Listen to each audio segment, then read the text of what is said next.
Entonces, este artículo lo escribimos con don Humberto Giannini, que es el profesor responsable de un equipo de investigación Fondesit en el que trabajamos y ya estamos en nuestro tercer y último año. Entonces, la idea era difundir los resultados de algunos de los resultados de nuestra investigación. Y este es uno de los resultados, no es el único. ¿Por qué hablar de acciones comunicativas vinculantes? Tiene que ver con eso, justamente con difundir esta creación de conocimiento que realizamos con don Humberto Giannini, al alero, como te digo, de una institución como el Fondesit, que pertenece al CONICET en Chile, con una beca que tenemos para hacer investigación.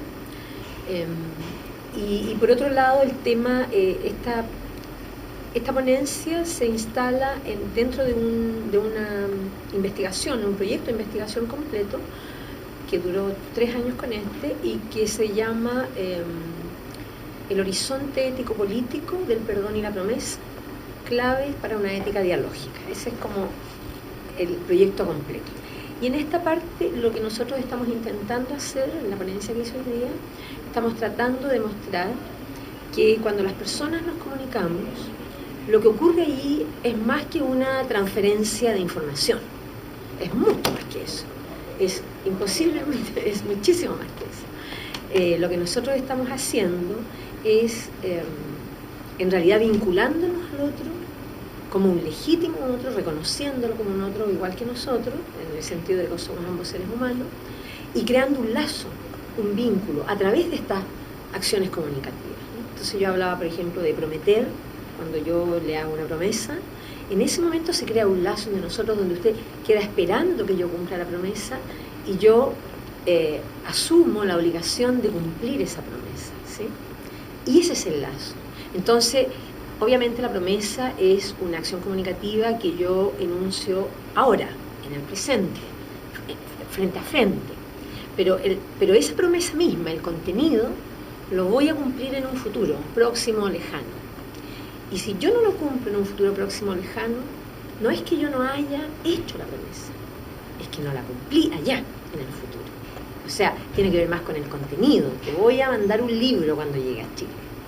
Y si pasa un mes y no mando el libro, tú me podrías cobrar eso, ¿no? Adquieres un derecho, como decía Reinach, como decía también Searle, incluso Austin, ¿sí? En cierta medida, usted ese concepto de perdón, sí, no sé, es muy político porque precisamente ustedes tienen una historia bastante sangrienta, una dictadura, Pinochet, todavía, bueno, el profesor Santibáñez nos habló ayer que todavía hay un problema constitucional porque la misma constitución no permite, ¿cierto?, todavía esos vicios de la dictadura. Entonces, ¿qué es perdonar? Y más cuando uno promete, ¿sabes? Porque ya hubo una promesa de sangre y ya cambió, ya estamos en una democracia, no sé.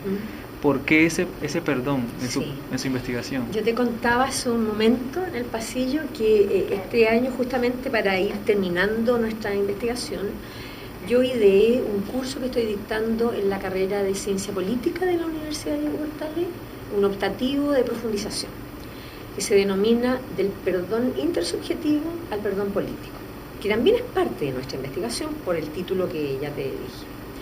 Entonces, de lo que se trata es primero de velar con los estudiantes a través de las lecturas, etcétera, de qué se trata el perdón intersubjetivo, ¿ya? Y todo lo que han dicho los autores, Yankelevich, Hannah Arendt, Derrida, etcétera, etcétera, ¿no? Hay muchos autores que hablan de eso. Y lo que nosotros mismos hemos ido construyendo como equipo de investigación. Y luego, entonces, empezar con los estudiantes a intentar hacer el tránsito al perdón político, que tiene unas ciertas otras lógicas, ¿no? Que tiene otros constitutivos, otros elementos constitutivos.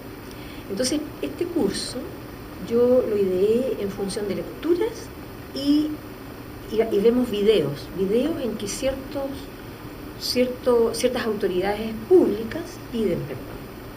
Entonces aparece, por ejemplo, un video del presidente de Uruguay pidiendo perdón, un video cuando Elwin informó acerca del informe RETIP y pide perdón, videos de la Iglesia pidiendo perdón, videos de otros países, etcétera, ¿no? Muchos videos en que los estudiantes pueden ir intentando imaginar qué es lo que significa el perdón político. Efectivamente nosotros tenemos, esta investigación está pensada como para poner los cimientos que son éticos, pero también estructurales en términos de diálogo, que permitirían que en un futuro, Dios quiera, cercano y no lejano, en nuestro país existiera, por una parte, primero la petición de perdón y luego la posibilidad que se abre con eso a una reconstrucción de las relaciones al interior de la sociedad. El perdón no significa olvido. Tampoco yo puedo dar el perdón si no me lo piden. Una de las cosas que hace falta en nuestro país, a diferencia de otros países, por ejemplo Argentina, que también presentó un video de la petición de perdón de Argentina por la dictadura. Las Madres de Mayo, que son las más... Las Madres de Mayo aparecen ahí, aparecen bailando, incluso en ese video con Sting, ¿cierto? En Chile no ha habido, excepto raros ejemplos, no ha habido ninguna petición de perdón de parte de las personas que estuvieron involucradas en el daño. Tampoco ha habido un reconocimiento del daño causado. Y pienso yo que ese simple hecho, que es como el inicio de la petición de perdón, como la base para que de ahí la persona que cometió el daño, reconociéndolo, pueda pedir perdón, como eso no ha existido, ha sido tan polarizado y tan irreconciliable. ¿Usted qué estaba haciendo el día que Pinochet muere y lo van a enterrar? O esos días, porque creo que fueron varios días. ¿Usted vivió eso o no? Sí, claro, estábamos... Claro. ¿Sí se siente la polarización de Chile? Yo diría que... ¿Cómo vincular esas dos fuerzas? Porque a veces parece que la política se vuelve una religión, sí, ¿cierto? Sí, tienes razón. Claro, las alternativas que presenta la derecha, por ejemplo, es olvidar. Las alternativas que desean las personas, las víctimas, o los hijos de las víctimas, o las esposas, etcétera, la familia de las víctimas, es que ellos no pueden reparar el daño. Como cuando a uno le hacen algo, ¿me entiendes? Yo puedo ir y pensar subjetivamente, voy a perdonar a esta persona, pero mientras yo no vea que esa persona está arrepentida, que primero se dio cuenta de lo que hizo, y de que lo que hizo es horroroso, y que después entonces sintió culpa, sintió remordimiento, y eso la llevó a estar en un lugar distinto respecto de mí. Porque la petición de perdón es una relación asimétrica. Es una relación asimétrica porque, a diferencia de la justificación, el que pide perdón no va a explicar por qué hizo lo que hizo, ni va a justificarlo, ni va a argumentar a favor de lo que hizo. Lo que va a mostrar es que hoy día eres un ser distinto de aquel que cometió ese daño, porque hubo un momento en que se dio cuenta del horror que había cometido. Riquier dice que, a propósito de la promesa, dice esto, él dice, la promesa es lo que nos permite a nosotros configurar nuestra identidad. ¿Por qué? Porque cuando cumplo mi promesa, yo me veo a mí mismo siendo el mismo que hice la promesa, y junto ahí las dos personas, y logro una identidad. Bueno, el perdón político y el perdón en general, el perdón intersubjetivo, tiene que ver con un cambio que se da al interior de la persona, la petición de perdón, quiero decir, al interior de la persona que hizo el daño. Esa persona se da cuenta del horror y quisiera no haberlo cometido.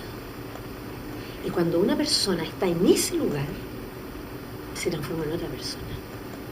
Y cuando esa persona va y pide perdón, porque desearía no haber cometido ese daño, esa persona está despojada. Está despojada incluso de aquello que fue. Esa persona es tan vulnerable en ese momento como la vulnerable persona que es aquella que recibió el daño. Y yo no digo ahí que hay un empate, digo, en ese momento lo que ocurre es que las dos personas están cara a cara, desnudas, una con el dolor que no ha podido morigerar, y la otra sintiendo ese mismo dolor, y por eso le pide perdón. ¿Cómo trasladamos esto al perdón político? ¿Es que acaso, porque esas son las preguntas que a mí se me ocurren, ¿no? ¿Es que acaso cada una de las personas que cometió el daño, los torturadores, los que dieron las órdenes, a los que se le ocurrió hacer la CNI, a los que se le ocurrió hacer la DINA, todo el entramado, todos ellos, cada uno debería sentir este arrepentimiento antes de morir, porque ya se está muriendo? Y entonces tener esta transformación y ir a pedirle perdón a las madres, a los hijos, a los padres. Yo creo que sí, precisamente ya están muriendo, pero es que los muertos son símbolos para los vivos. Entonces sería una representación para los que quedan, ¿cierto? Ah, sí. Si tiene algo que decir. No, sí. De todas formas, a mí se me vienen a la cabeza dos cosas. Primero, la cárcel, ¿cierto? O sea, ¿por qué entonces no perdonamos a toda esa gente que de pronto no ha hecho tantas cosas tan horrorosas? Sí, como de pronto los que Pinochet y toda la época. Y la otra sería, esa es como una pregunta muy general, pero bueno, miramos a ver. Y la otra es con respecto a lo que usted hablaba del sexo o el amor, cuando usted hablaba que esos dos cuerpos no se están comunicando con el mundo, ¿cierto? Se están comunicando entre ellos. Si hay comunicación entre ellos. O sea, claro. Y una tercera pregunta sería lo de la vinculación. ¿Usted se considera feminista y cómo, si se considera, y cómo esos discursos se pueden hacer vinculantes hoy con el machismo, con esa relación? Sí, sí. Y si es vinculante o si concluye siendo otro discurso que quiere como que destruir todo, o de pronto subvertir el orden. Son tres preguntas grandes. Muy difícil, pero vamos a ir. La primera era, ¿cómo? Sí, la cárcel. La cárcel bueno, y cómo trabajar. Sí. Si hacemos nosotros una comparación, es buena tu idea, muy buena. Si nosotros comparamos el daño cometido por la dictadura contra personas, contra familias, pero sobre todo contra personas, con esos daños que han hecho las personas que están en la cárcel, por ejemplo, bueno, no quiero dar ejemplo. Obviamente que hay una diferencia tajante, o sea, estamos hablando de crímenes contra la humanidad o crímenes de lesa humanidad. Eso es la dictadura. O sea, cuando un Estado utiliza dineros del Estado para armar instituciones que son sistemáticas en la exterminación de cierto tipo de personas por sus ideas políticas, eso es un crimen de lesa humanidad. O sea, es lo mismo que hicieron los nazis, etcétera. ¿Me entiendes? Distinto es esta persona que robó, esta persona que asaltó, esta persona que hizo un hurto, esta persona que estafó y que dañó a 2 o 3 o 4. Y no es por la cantidad, sino que es porque, primero, no hay involucrado una sistematicidad. Y una sistematicidad que tiene que ver con el ser humano. O sea, aquí el problema era, tú mereces ser torturado y muerto porque piensas como piensas, porque tienes las ideas políticas que tienes. ¿Y dónde queda la libertad? Por eso es una dictadura, porque no hay libertad de conciencia. Entonces la democracia se convierte en el mejor escenario para construir comunicaciones vinculantes, donde hay diferencias, pero hay un proceso común, que es construir sociedad, ¿no?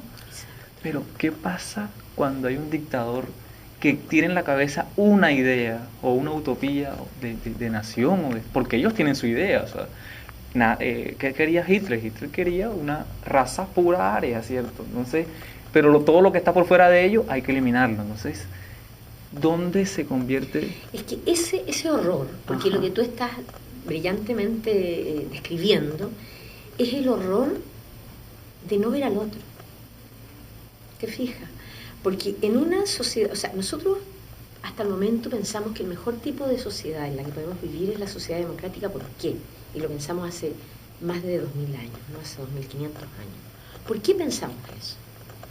Justamente porque de alguna manera, a pesar de lo frágil que es la libertad, la democracia de alguna manera la cautela.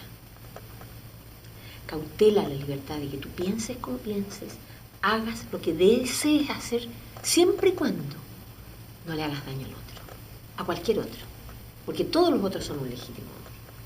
Entonces, esa es la cuestión. O sea, la vinculación, el tomar la acción comunicativa como esencialmente vinculante, es decir, con un reconocimiento del otro como un legítimo otro, permite darnos cuenta que ese otro puede pensar distinto y tiene derecho a hacerlo. Y no tengo que entenderlo. Y no tengo ni siquiera que comprenderlo si no quiero. O sí, puedo tratar de entenderlo. Fíjate que a propósito de lo que decía el profesor Santibáñez recién, yo enseño pensamiento crítico en la universidad también. Y el primer ejercicio que yo les hago, cuando no les he enseñado nada, solo hemos hecho 3 clases en que yo los he ido liberando o haciendo que se den cuenta de cuáles son sus creencias, qué es esto de la verdad, como moviéndoles el piso un poco. Les hago un ejercicio que están haciendo ahora en mi ausencia con la ayudante, que consiste en que vemos una película, Mar Adentro, no sé si la conoce, Eutanasia, ¿cierto? Javier Bardem. ¿Qué? Javier Bardem es el protagonista. No me acuerdo cómo Mar Adentro. Ay, tranquila, no, yo creo que dije eso. Sí, puede que sea, no me acuerdo, pero él me encanta él como actor, pero no me acuerdo el nombre. Pero él es maravilloso. Yo pienso que es español. Sí, es Javier Bardem. Así es él, claro. Bien, él. Entonces, Mar Adentro, ellos ven la película y yo les planteo el problema de la eutanasia, que es un problema vigente en Chile, todavía la eutanasia. Yo le digo, decidan juntos en un grupo si están a favor o en contra, me da lo mismo. Den 3 argumentos para justificar su postura. Y luego, y esto es pensamiento crítico, póngase la postura contraria y dé 3 argumentos también. Sócrates, la filosofía completa. Es decir, ¿cómo podemos pensar críticamente? Significa eso. Significa darse cuenta que un mismo objeto de análisis puede ser visto desde distintos lugares. Y un sujeto que se piensa a sí mismo como pensador crítico tiene que ser capaz de ponerse en esos 2 o 3 o 4 lugares distintos mentalmente para pensar. Cuando piensas así te das cuenta de algo muy bonito que dice mi mentor, don Humberto Giannini. Las ideas no nos pertenecen.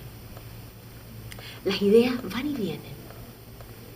Y nuestras mentes, nuestra constitución es maravillosa, porque podemos cambiar de idea, porque podemos transformar nuestras ideas, podemos enriquecerlas juntos. Yo he tenido estudiantes que han empezado una tesis sobre la pena de muerte estando en contra de la pena de muerte, a favor de la pena de muerte, y han terminado su tesis estando en contra de ella, porque han hecho un proceso de aprendizaje. Porque la pena de muerte, de nuevo, es aquí aniquilar al otro.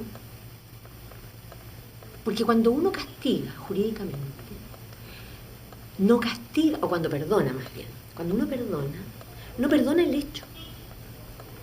O sea, si a mí me hubiese matado un hijo o un esposo, yo nunca, aunque venga la persona que lo torturó y lo mató, venga a pedirme perdón, yo no voy a olvidar, no voy a perdonar el hecho, voy a perdonar a la persona que cometió el daño, porque esa persona que hoy día me está pidiendo perdón es una persona que se ha transformado a sí misma y reniega de lo que hizo, es decir, es otra persona, transformó su vida. Porque precisamente el castigo también se convierte en una manera de promesa, porque ya usted lo deja señalado ahí, como aquí que le pegaban a los hijos, no sé, en todas partes le pegan, lo está castigando y ese castigo es como queda ahí como de mella y él va a seguir sintiendo, bueno, me pegaste, me hiciste esto, sí me explico, o la cárcel se convierte en un elemento también de memoria. El castigo en general tiene que ver con la culpa también, ¿ves tú? Y con estas nociones que tenemos en el mundo occidental. Es mi celular. ¿Su celular está sonando? Sí. ¿Lo vas a ver? Sí, dele. Es que me deben estar llamando de Chile, no voy a contestar. No, solamente faltaría una pregunta que es lo de la sexualidad. Lo de la... Cuando hacen el amor, no se comunica con los demás. Sí. Eso me di cuenta que llamó la atención cuando lo dije. Claro, porque... Yo no había pensado poner ese ejemplo, pero encontré que había otra gente... Pero eso también argumentativamente es bueno, porque cambio de frente y la gente enseguida presta atención. Claro. No, es que el sexo llama. El sexo, claro. Pero en realidad lo hice sin querer. Sin querer, era como el ejemplo que se me vino hoy día, porque nosotros, bueno, porque cuando hablamos de cuerpo hablamos también de eso, el sexo es una forma de comunicación. Perdón, voy a verla. El de una llamada perdida. No, estos números ni sé de dónde son. Y un nuevo mensaje. Pero de verdad que puedo verlo después porque no creo que sea mi hijo. No, ya está. Bueno, entonces, profe, para terminar, en su ponencia hubo un momento muy interesante. Usted comentaba pues que cuando dos cuerpos se unen en la sexualidad, no se comunican con el resto, o sea, solamente están ellos dos. ¿No se podría explicar un poco más ese elemento? Sí, claro. Primero yo decía, cierto, que los seres humanos nos comunicamos no solo lingüísticamente, sino que también corporalmente. ¿Sí? Son como dos dimensiones de la comunicación. Y que a veces, también dije en ese momento, que a veces lingüísticamente nosotros podríamos decir una mentira, pero el cuerpo nos delata, ¿no? Ahí está. El cuerpo no miente. Luego hice esta distinción entre acciones físicas, que son acciones hacia el mundo, y acciones comunicativas, que es la vinculación al otro.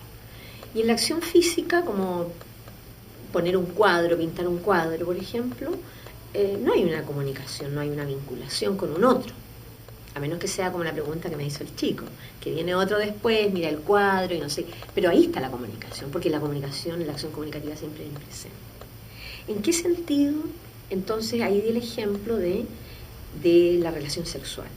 Cuando dos personas poseen una relación sexual y supongamos no hablan, solo tienen la relación sexual, ese momento es un momento tremendamente comunicativo. Hay una vinculación al otro física, pero también hay una entrega. O sea, cuando uno, por lo menos yo pienso, no sé si todo el mundo piensa igual y creo que es algo discutible, pero cuando hay una relación sexual, la entrega no es solo física.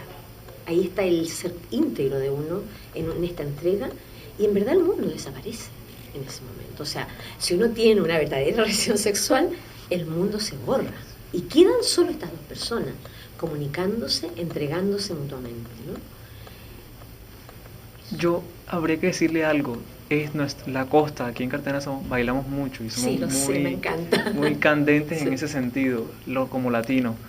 Pero fíjese que uno baila y pareciese que fuese un acto erótico, pero lo hace en conjunto, lo hace en público, lo hace con mucha gente alrededor. ¿Qué piensa de eso? O sea, ahí también hay un acto comunicativo que estoy vinculando. Además, si estoy viendo que la gente me está observando, bailo mejor, hago más cosas. Claro, o sea, me vuelvo un pavo real, ¿no? Como el pavo real. Entonces, no podría decirlo mejor de lo que lo dices tú. Sí. Claro, es como, a veces uno representa algo, ¿no?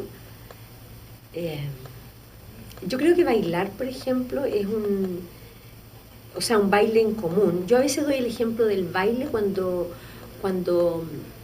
les propongo a mis estudiantes que dialoguemos, ¿no? Y les digo, dialogar es como bailar un baile complejo, un baile así como los bailes que ustedes bailan, o como el tango, bailes complicados. Porque cuando uno baila y quiere bailar bien, uno juega su papel, trata de no agredir al otro, de no pisarlo, de seguirlo, de llevarlo. O sea, hay una especie como de acuerdo, ¿no? Seguimos el ritmo, etc. Esa idea de diálogo, esa idea de discusión incluso, que a mí me gusta mostrarla de esa manera como una metáfora, la metáfora del baile, que es una metáfora de una autora, es un autor que en este momento no me acuerdo el nombre, Lakoff. Lakoff da la metáfora de la danza. Yo puse baile, en donde él puso danza. Esta metáfora de la danza le sirve a Lakoff para mostrar que hay dos maneras de discutir. Una es la polémica, que viene de polemos, de guerra. Entonces dice, ¿cómo nosotros nos damos cuenta que debajo de la palabra discusión o de la palabra polémica, y la metáfora es la guerra? Por las palabras que usamos. Esgrimió un argumento, es como que saqué una esgrima y derroté a mi contrincante. Entonces yo, eso que es competitivo, intento enseñarlo, hacer el desplazamiento y decir, debemos aprender a dialogar. Dialogar significa transitar hacia el otro a través de la palabra. En esta idea de que las palabras y las ideas que ellas traen refieren, es algo que baila, que va de aquí para allá y de allá para acá, y que construimos juntos, ¿no? En ese sentido yo intenté establecer ese ejemplo. Ahí estaba hablando básicamente de la idea de la vinculación, y pensé que una relación sexual mostraba perfectamente, en términos materiales e inmateriales, lo que significa la vinculación, el compromiso, ¿no? El acuerdo. Profe, muy chévere, muy interesante. Gracias. Muchísimas gracias. Muchas